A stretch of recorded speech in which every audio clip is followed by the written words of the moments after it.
Good morning, student.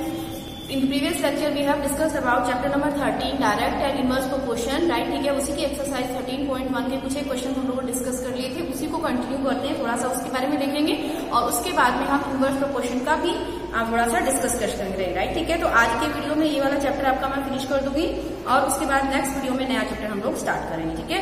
अब हम लोगों ने क्वेश्चन नंबर 5 का डिस्कस कर लिया था। क्वेश्चन नंबर 6 भी आपका इसी तरीके से है कि एक आपका शिप का मॉडल है, ठीक है, और उसके अंदर आपका जो हाइट है वो आपके मास की हाइट हमारी 9 सेंटीमीटर बता रखी है, राइट? ठीक है, अब उसकी जो एक्चुअल जो है, राइट, ठीक है, एक्चुअल जो शिप है, राइट, ठीक है, उसकी हाइट कितनी बता रखी है? 12 मीटर बता रखी है, ठीक है? तो सबसे पहले मीटर और सेंटीमीटर का जो कन्वर्जन है वो आपको सही रखना है, ठीक है?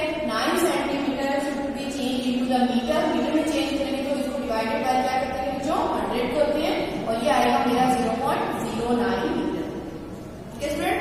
0.09 मीटर आ जाएगी ये वाली वैल्यू, राइट? ठीक है, अब इसके बाद देखो स्टूडेंट, इसके अंदर आपको वैल्यू जो है, ठीक है, एक्चुअल जो हाइट है इसको हम क्या मान लेंगे? इस वाले को हम x मान लेंगे, ठीक है? x1 हो गया और मेरा y1 जो है, ठीक है, ये मॉडल के लिए है, ठीक है? जो आपका मॉडल है, ठीक है, इन मॉडल ऑफ मास के साथ का ये दिया हुआ है, राइट? ठीक है, अब इसमें मतलब आपका मॉडल में हाइट है हमारी x1 और y1 जो है वो आपकी एक्चुअल हाइट है, मेरी 12 मीटर, ठीक है? अब आपको इसमें रिगार्डिंग में आपको दिया हुआ है कि अगर आपकी एक्चुअल लेंथ मींस आपका y2 अगर आपके पास में 28 मीटर है, then what is the value of x2? Question में ये पूछ रहा है। अब हमारे पास जब हम रेशियो देखते हैं तो हमारे पास वैल्यू क्या होती है राइट में? x1 upon y1 is equals to x2 upon y2, right? ठीक है, ये वाला फॉर्मूला वापस हमें लगाना है, इक्वेट कर देना है और वैल्यू फाइंड आउट कर देना है, राइट? ठीक है, अब क्वेश्चन नंबर जो 7 है बच्चों, ठीक है, 7 में भी आपको ये कह रहा है कि 2 kg शुगर, तो अमाउंट है उसको x1 कंसीडर कर लीजिए और जो y1 है नंबर ऑफ क्रिस्टल हो जाएंगे, y1 will be 9 into 10 to the power 6, ठीक है? अब वो क्वेश्चन पूछ रहा है if your x2 is equals to 5 kg then what is the value of y2, ठीक है? अगेन सेम फॉर्मूला, सिर्फ उसके बाद सेकंड में इसका जो पार्ट है वो आपको पूछ रहा है x3 is equals to 1.2 kg हो जाए और इसके रेस्पेक्टिवली y3 मेरा क्या होगा? तो फर्स्ट ऑफ ऑल आपको इस x1 अपॉन y1 रखना है और इसको इक्वेट कर देना है जो x2 अपॉन y2 के। सो यहाँ से आपका y2 आ जाएगा। उसके बाद इस वाले के लिए अगेन आपको x1 अपॉन y1 और इक्वल टू कर देना है x3 अपॉन y3 के कर देना है, ठीक है? सो आपका ये जो वैल्यू आएगी ये हमारे पास में y2 और y3 की वैल्यू आ जाएगी। सिमिलर वे में आपका जो है क्वेश्चन नंबर 8 में भी है कि 1 सेंटीमीटर जो है वो आपका किसी रोड मैप के अंदर रिप्रेजेंट कर रहा है 18 किलोमीटर को, राइट? ठीक है, फिर उसके बाद में अगर आपने 72 किलोमीटर अगर आपने ड्राइव कर लिए तो आपका जो स्केल है 1 सेंटीमीटर को आप x1 कंसीडर कर लीजिए और इसके रेस्पेक्टिव जो लेंथ है 18 किलोमीटर उसको y कंसीडर कर लीजिए, राइट? ठीक है, उसके बाद आपको दिया हुआ है 72 किलोमीटर, तो 72 किलोमीटर आपका y2 हो जाएगा और इसमें x1 की वैल्यू आपको पूछ रहा है, ठीक है?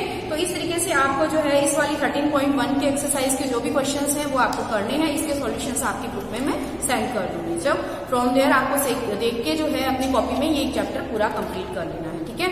नाउ अब हम लेते हैं चैप्टर नंबर 13.2, एक्सरसाइज 13.2 चैप्टर 13 का।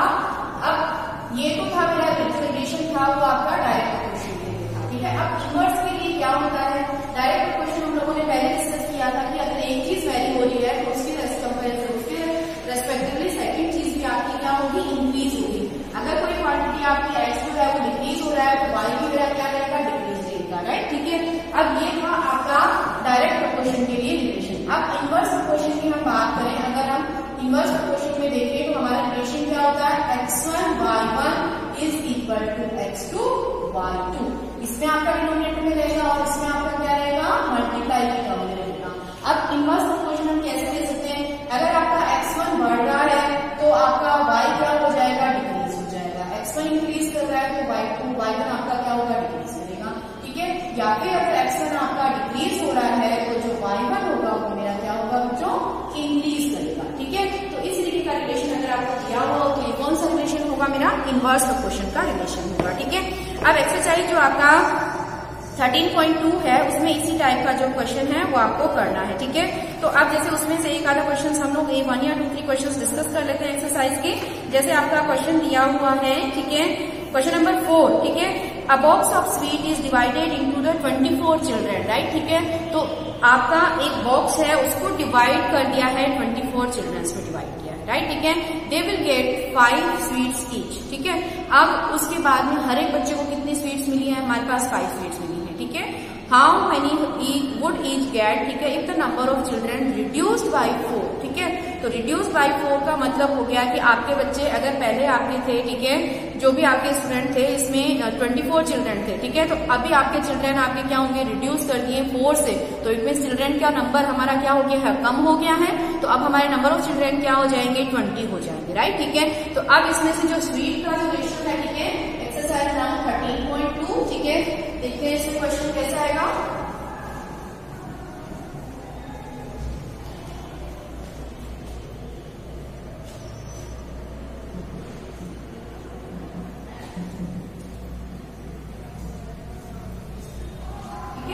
आप सपोज आपका जो नंबर ऑफ चिल्ड्रन है उसको हम एक्सप्लेन कर लेते हैं, तो आपको लेट अस अज्यूम लिखना पड़ेगा।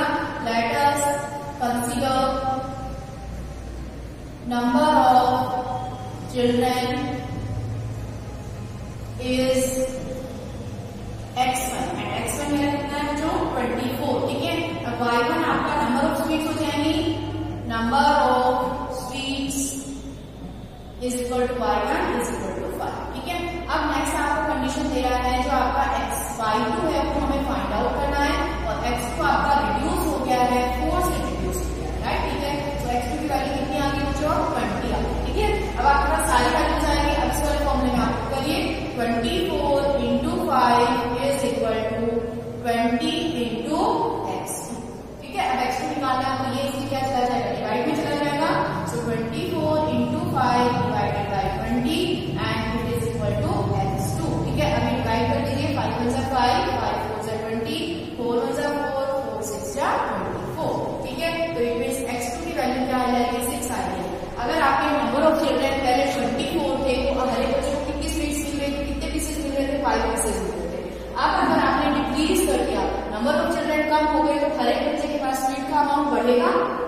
तो अब हर एक बच्चे के पास कितनी स्वीट आएंगे ना, ठीक है, 6 पीसेस आ जाएंगे, ठीक है।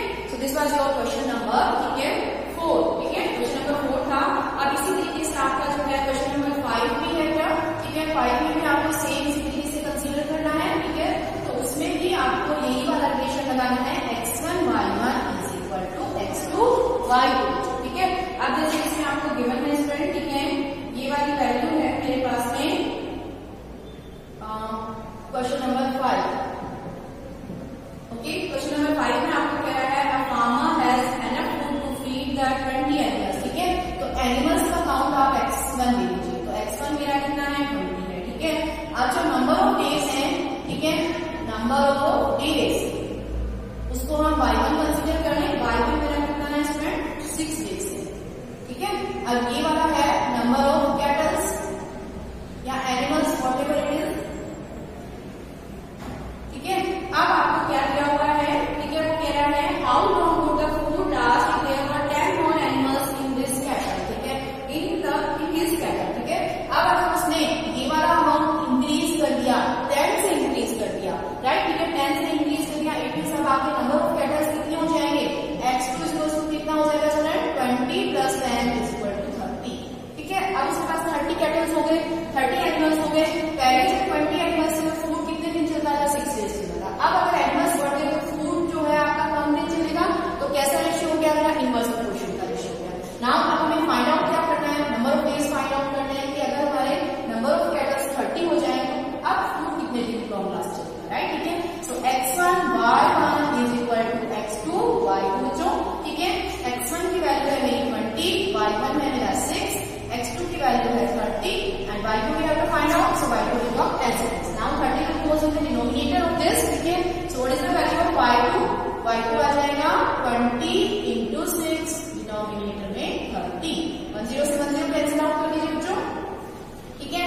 3 1 जा 3, 3 2 जा 6। अब नंबर ऑफ डेज कितने आ गए मेरे, 4 डेज। इट मीन्स अगर आपने नंबर ऑफ कैटल्स 10 से इंक्रीज कर दिया, तो पहले जो खाना शेडिंग चलता था अब वो 4 ही दिन चलेगा, क्योंकि अब आपके उसको खाने वाले मेंबर्स बढ़ चुके हैं, ठीक है। तो सिमिलर इसी तरीके से आपको जो है इस एक्सरसाइज में सारे क्वेश्चंस करने हैं। जैसे क्वेश्चन नंबर आपका ये कह रहा है 6 में भी आपको कह रहा है कि 3 पर्सन्स जो हैं, राइट, ठीक है, वो आपका ये कह रहा है कि रिवायत जैसा जसमिंदर हाउस इन 4 days, ठीक है। तो नंबर ऑफ पर्सन को हम x1 कंसीडर कर लेंगे और जो आपके नंबर ऑफ डेज है उसको हम y1 कंसीडर कर लेते हैं। If he uses 4 person instead of 3, अब पहले आपका था x1 इंटू y1, 3 इंटू 4 था, अब आपके पास में x1 की वैल्यू कितनी हो गई, 4 हो गई, ठीक है। तो इट मीन्स x2 जो होगा वो मेरा 4 हो जाएगा और आपको y2 निकालना है, ठीक है। सिमिलर वे में आपका जो है क्वेश्चन नंबर आपका 7 भी इसी तरीके से बेटा, जो बॉटल्स बॉक्सेस हैं उसको आप x1 कंसीडर कर लीजिए, बॉटल्स को y1 कंसीडर कर लीजिए। So 25 into y1, 25 into 12 is equal to, bottles आपको गिवन है, ठीक है, y2 आपको गिवन है इस बार, ठीक है। तो y2 आपका है 20 और बॉक्सेस आपको फाइंड आउट करनी है, इट मीन्स x2 की वैल्यू फाइंड आउट करनी है आपको, ठीक है। तो अब एक बार ले लेते हैं इस वाले क्वेश्चन का कैसे होगा, ठीक है। एक और क्वेश्चन डिस्कस कर लेते हैं इसी टाइप का। बस इस एक्सरसाइज में आपको इसके फॉर्मूले दोनों डाउन करते हैं 13.1 और 2 में, और उनको देखना है कि इनवर्स प्रोपोर्शन का अगर एग्जाम में क्वेश्चन आएगा तो आपको ये देखना है कि प्रोपोर्शन कैसा लगता है, ठीक है। डायरेक्ट का फॉर्मूला, इनवर्स का जो इनवर्स का फॉर्मूला, ठीक है। So question number 7 is what, ठीक है, x1 y1 is equal to x2 y2। x2 मुझे फाइंड आउट करना है बच्चों, ठीक है। y2 आपका है 20 into x2 and this is equal to 25 into 12, ठीक है। अभी 20 की डिनोमिनेटर में ले जाओ, ठीक है। तो x2 आ जाएगा मेरा, x2 will be equal to 25 into 12, denominator में आ गया 20, 5 5 5 5 5 से 25, 5 4 से 20, ठीक है। 4 1 जा 4, 4 3 जा 12, रिड्यूस कर देंगे, अब कितना हो गया, 15 आ गया इसमें, ठीक है। तो नंबर ऑफ बॉक्सेस मेरे कितने आ जाएंगे, 15 बॉक्सेस आ जाएंगे, ठीक है। अब इसी तरीके से आपका जो है क्वेश्चन नंबर 8 में भी यही आपका दिया हुआ है कि 42 मशीन्स हैं, वो आपका 63 आर्टिकल्स जो है आपका ये कह रहा है आर्टिकल्स प्रोड्यूस इन 63 डेज, ठीक है।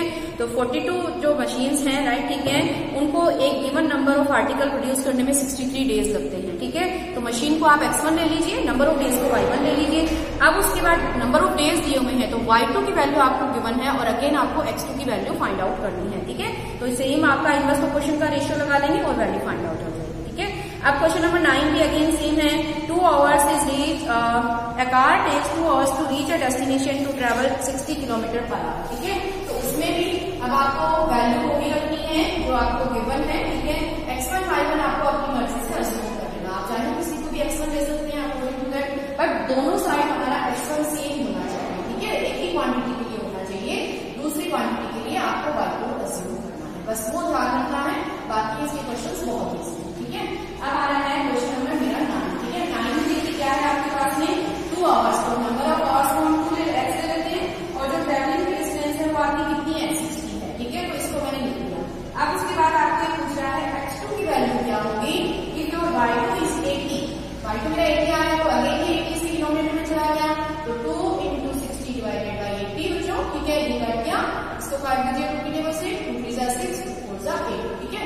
वापस से 2 1 जा 2, 2 जा 4, तो 3/2 आ जाएगा मेरा रिलेशन, एंड 3/2 इज व्हाट 1.5, 3 का हाफ 1.5 होता है, सो 1.5 आवर्स, ठीक है, ये हो जाएगा, ठीक है। तो इसी तरीके से सिमिलर वे में आपके जो है एक्सरसाइज के क्वेश्चन नंबर आपका जो है 10 और 11 में आपको इसी तरीके से करना है। 11 में आपका पीरियड जो है वो आपका ये कह रहा है 8 पीरियड है, ठीक है, और उसमें 45 मिनट का ड्यूरेशन है, ठीक है। तो x1 ले लेते हैं 8 पीरियड और y1 हो जाएगा मेरा 45 मिनट, ठीक है। इसके रिस्पेक्टिवली आपको दिया हुआ है x2 दिया हुआ है एंड y2 आपको जो है ये आपको फाइंड आउट करना है। तो ये थी हमारी एक्सरसाइज 13.2 तक। यहाँ पे हमारा चैप्टर नंबर जो 13 है, राइट, ठीक है, डायरेक्ट एंड इनडायरेक्ट प्रोपोर्शन वाला, इनवर्स प्रोपोर्शन वाला, वो मेरा खत्म होता है। In the next video I will start the next chapter. Thank you very much student.